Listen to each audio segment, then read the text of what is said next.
अकोल्यामध्ये रणपिसे नगरमध्ये काँग्रेस नेत्याच्या भावाची हत्या झाली आहे। सार्वजनिक बांधकाम विभागाचे निवृत्त अभियंते संजय कौशल यांची हत्या झाल्याचं समजतंय। कौशल यांच्या छातीवर आणि डोक्यावर वार सुद्धा करण्यात आले। काही दिवसांपूर्वी जेलमधून सुटलेल्या महेंद्र पवार यांनी ही हत्या केली असल्याचं समजतंय। कौशल आणि पवार हे एकाच इमारतीमधील रहिवासी आहे।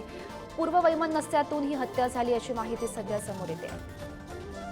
अकोल्यामध्ये हा प्रकार घडलेला आहे। रणपिसे नगरमध्ये काँग्रेस नेत्याच्या भावाची ही हत्या आणि त्याच संदर्भातलं हे काही सीसीटीव्ही फुटेज आपण बघतोय।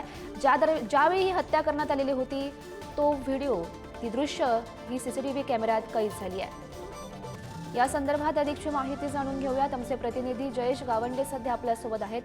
जयेश,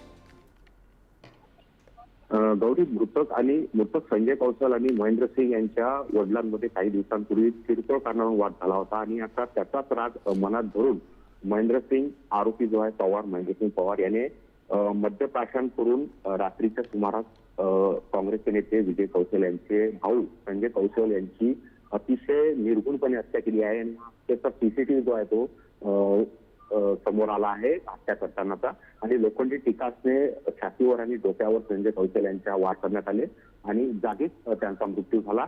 आणि या दरम्यान पोलिसांनी तपासाची चक्र फिरवत महेंद्र सिंग पवार याला 2 तासात अटक केली आहे आणि सध्या आता आरोपी जेलमध्ये आहे। आरोपी विरुद्ध खुनाचा गुन्हा दाखल करण्यात आला आहे। या घटनेनं अकोला शहरातील कायदा सुव्यवस्था वाऱ्यावर आहे असं संताप जो आहे तो नागरिकांकडून व्यक्त केला जात आहे। गौरी, नक्कीच जयेश, नेमकी काय कारवाई केली जाते आता आरोपीवर हे बघणं महत्त्वाचं ठरेल। धन्यवाद दिलेल्या सविस्तर माहितीसाठी। रणपिसे नगरमध्ये काँग्रेस नेत्याच्या भावाची ही हत्या आणि त्याच हत्येची जी सीसीटीव्हीची दृश्य आहे ती कॅमेऱ्यात कैद झालेली आहे, ती दृश्य आपण बघू शकतो।